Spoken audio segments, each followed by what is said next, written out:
Students, welcome again to my YouTube channel. आज हम discuss करेंगे root 7 is an irrational number. Root 7 एक irrational number है, लेकिन कैसे है इसको हम प्रूफ करेंगे। सबसे पहले इसके लिए ना मैं सपोज करता हूं, कंट्राडिक्शन लेके चलते हैं कि रूट 7 जो है ना ये एक रेशनल नंबर है। सबसे पहले इसको रेशनल नंबर मान लेते हैं। अगर कंट्राडिक्शन आ गई, अगर ये आ गया कि हम जो प्रूफ कर रहे हैं वो गलत है, ठीक है, तो अगर कंट्राडिक्शन आ जाती है तो इसका मतलब हम रोंग हैं। और यहां पे जो पूछा गया ना वो रूट 7 वो रेशनल नंबर नहीं है, और रेशनल नंबर नहीं है तो इसका मतलब वो इरेशनल नंबर होगा। चलिए स्टार्ट करते हैं। मैं आपको बताता हूं कि इसको करना कैसे प्रूफ करना है कि रूट 7 जो है वो एक रेशनल नहीं बल्कि इरेशनल नंबर है। ठीक है, तो चलिए स्टार्ट करते हैं। देखो यहां सबसे पहले हम सपोज कर लेते हैं, हम मान लेते हैं कि रूट 7 जो है ना ये रेशनल नंबर है। Root 7 is rational number. आप जानते हैं कि रेशनल नंबर क्या होते हैं। रेशनल नंबर ऐसे नंबर को कहा जाता है जो कि p अपन क्यू, अब ये p अपन क्यू क्या है, p अपन क्यू मतलब p भी एक इंटीजर है, q भी एक इंटीजर है आपके पास। ठीक है, p अपन क्यू, p भी इंटीजर, q भी इंटीजर। कंडीशन ये है कि जो q है यानी कि जो डिनोमिनेटर में है वो हमारे पास 0 के इक्वल नहीं होगा, q नॉट इक्वल टू 0। लेकिन एक बात और याद रखना कि यहाँ पे ना p और q, जो मैं बोल रहा हूँ ना कि p अपन q फॉर्म में है, तो p भी और q भी ये दोनों आपस में को प्राइम होने चाहिए। को प्राइम मतलब कि इन दोनों के बीच में जो फैक्टर होगा, कॉमन फैक्टर जो होगा वो 1 होना चाहिए। 1 के अलावा कोई और दूसरा फैक्टर नहीं होना चाहिए। ठीक है, तो देखिए p अपन क्योंकि फॉर्म में मैंने कहा जैसे क्योंकि रेशनल नंबर है तो रूट 7 को हम लिख सकते हैं that is root 7 is equal to, हम लिख सकते हैं p अपन क्यू, क्योंकि ये फॉर्म होती है जहां पे क्यू नॉट इक्वल टू 0 किसकी, रेशनल नंबर की।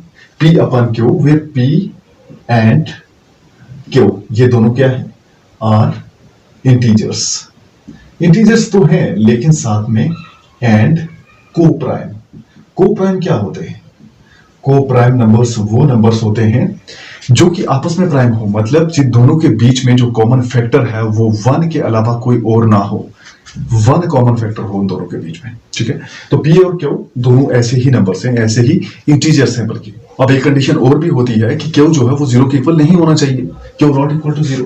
तो यहां पे हम ये भी लिख सकते हैं कि q नॉट इक्वल टू 0। यहां तक तो क्लियर हो जाना चाहिए। मैंने यहां पे सिर्फ एक रेशनल नंबर की डेफिनेशन लिखी है। रेशनल नंबर क्योंकि रूट 7 जो है मैंने माना है कि ये एक रेशनल नंबर है और इसको p अपन q की फॉर्म में मैंने लिख दिया। अब क्या करते हैं, इसको क्रॉस मल्टीप्लाई करते हैं। देखिए जब आप क्रॉस मल्टीप्लाई करोगे यहां पे रूट 7 को q से मल्टीप्लाई करने पर आपके पास आएगा root 7q is equal to p, ये तो p ही रहेगा क्योंकि आप जब क्रॉस मल्टीप्लाई करोगे इस तरह से करोगे, यहाँ पे तो कुछ नहीं 1 आप डाल सकते हो, और रूट 7 को q से रूट 7q और p वन p ये आ गया आपके पास। ये किससे आया, क्रॉस मल्टीप्लिकेशन।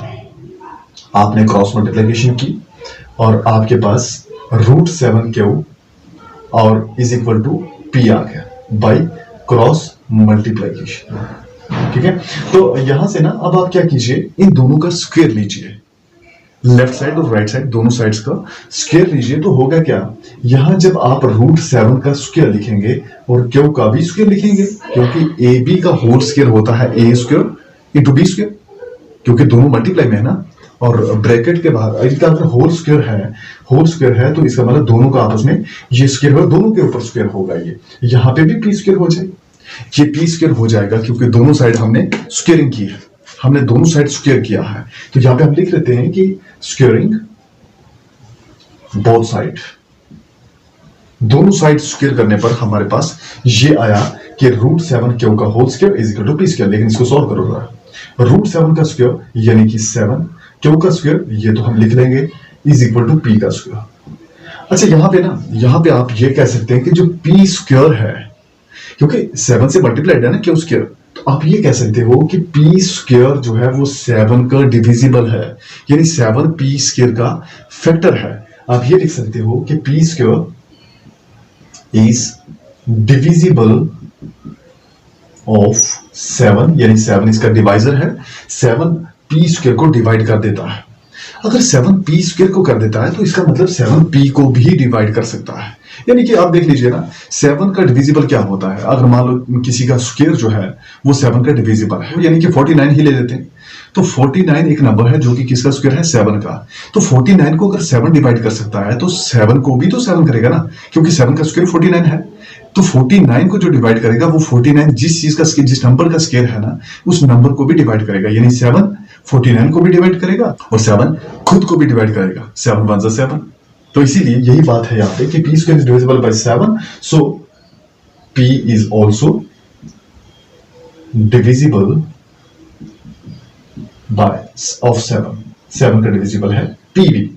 अब p 7 का डिविजिबल है, इसका मतलब क्या हुआ पता है, इसका मतलब ये हुआ कि p हमारे पास आएगा जब 7 को किसी दूसरे नंबर से मल्टीप्लाई करेंगे। तो आप r ले लीजिए, क्योंकि p और q आपके पास नंबर्स पहले से दिए हुए हैं, आप r ले लीजिए।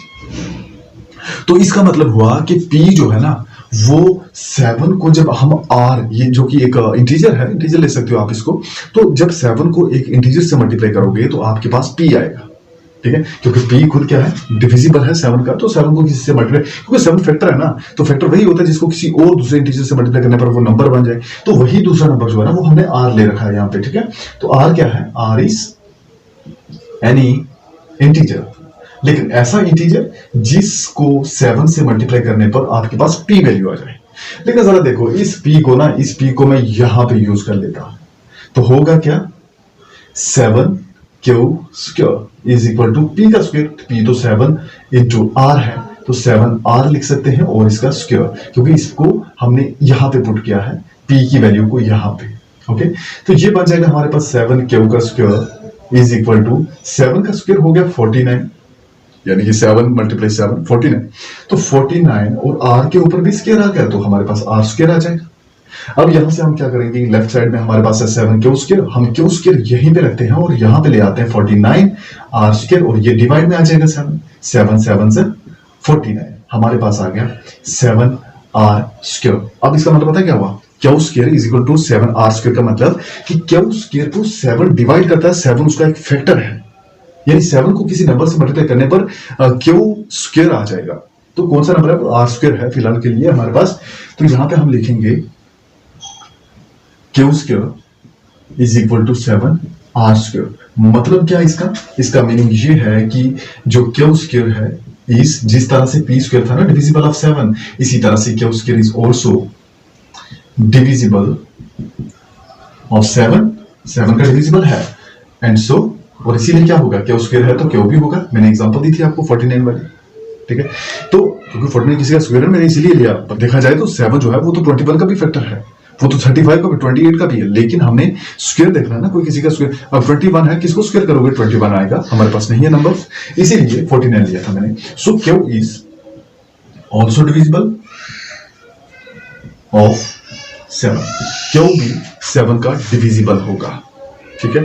अब q स्क्वायर है, q भी 7 का डिविजिबल। अब यहां से देखो, q is divisible of 7, q 7 का डिविजिबल है, और p जो है, p यहां से 7 का डिविजिबल। अब इसका मतलब पता है क्या हुआ कि p और q इन दोनों में एक कॉमन फैक्टर है हमारे पास जो कि 1 नहीं है।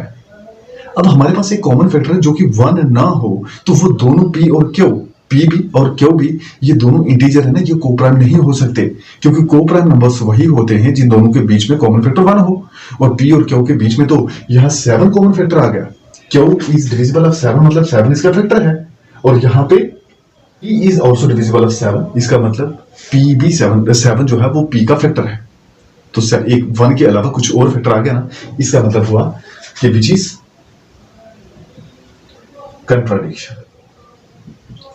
contradiction to our supposition। जो हमने सपोज किया उसके लिए हमें यहां से कंट्राडिक्शन मिल गई। इसका मतलब कि हम रॉन्ग थे, हमने जो सपोज किया वो गलत था। रूट 7 जो है वो रेशनल नंबर नहीं है, सो रूट 7 स्क्वायर रूट 7 जो है वो हमारे पास is not a rational number. तो रेशनल नंबर जो नहीं है, इसलिए क्या होगा, so it is an irrational number, क्योंकि कंट्राडिक्शन आ गई ना, इरेशनल नंबर। ये रेशनल नंबर नहीं है, सो ये एक इरेशनल नंबर होगा। आई होप कि ये आपको समझ आ गया होगा। फिर भी अगर कहीं से कुछ पूछना है आपको, आप कमेंट बॉक्स में कमेंट करके बता सकते हैं। Okay, bye.